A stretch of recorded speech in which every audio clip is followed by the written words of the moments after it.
Let's see the question. Ashok, Babu और Chetan partners है जो कि अपने प्रॉफिट एंड लॉसेस 433 में डिस्ट्रीब्यूट करते हैं।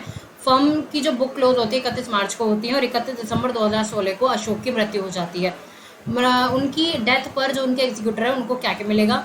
उनका जो बैलेंस है कैपिटल अकाउंट में जो कि 90,000 है वो इनको मिलेगा। इंटरेस्ट ऑन कैपिटल 12% मिलेगा। तो हमें क्या किया हुआ है इस क्वेश्चन में, अशोक का कैपिटल अकाउंट दिया हुआ है, हमें केवल उसको कंप्लीट करना है। ठीक है, उसको हमें क्या करना है? कंप्लीट करना है।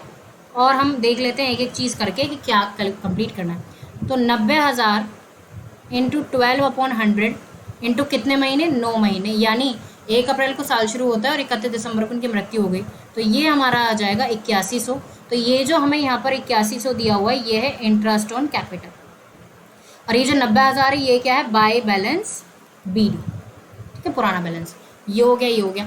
His share in the profits of the firm in the year of death will be calculated on the basis of rate of net interest net profit on sale of previous year which was 25%। और 31 दिसंबर यानी 30 दिसंबर की जो cell है, 30 दिसंबर तक की जो cell है वो है 4 लाख। तो 4 लाख का 25% प्रॉफिट यानी 1 लाख।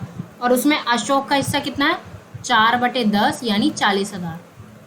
तो ये जो पी एंड ये 40,000 जो दिया हुआ है ये है P and L suspense account. ठीक है, ये है अपना P and L suspense account. उसके बाद in share in the goodwill of the firm, the goodwill of firm on Ashok death for value 4,50,000। तो 4,50,000 की गुडविल दी हुई है, उसमें अशोक का हिस्सा कितना है? 4,50,000 में 4/10 अगर मैं करूं तो अशोक का हिस्सा है 1,80,000।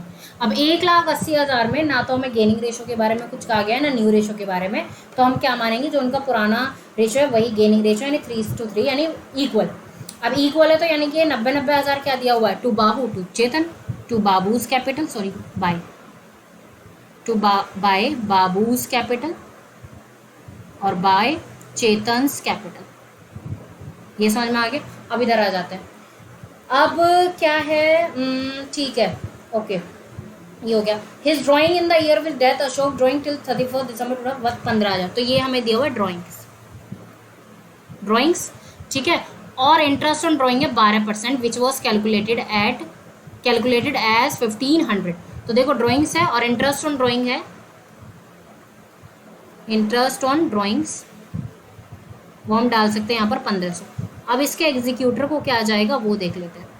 तो टोटल में से ये दोनों लेस कर देंगे तो हमें मिल जाएगा 3,01,600। तो बस हमें यही करना था, इसमें कंप्लीट करना था। आप एग्जाम में ऐसे कंप्लीट नहीं करोगे, आप इसको अलग से अशोक का कैपिटल अकाउंट बनाओगे तब इसको कंप्लीट करोगे। पेपर में तो आप कंप्लीट नहीं करोगे ना, अलग से बना के आओगे। So I hope this is the proper explanation to this question.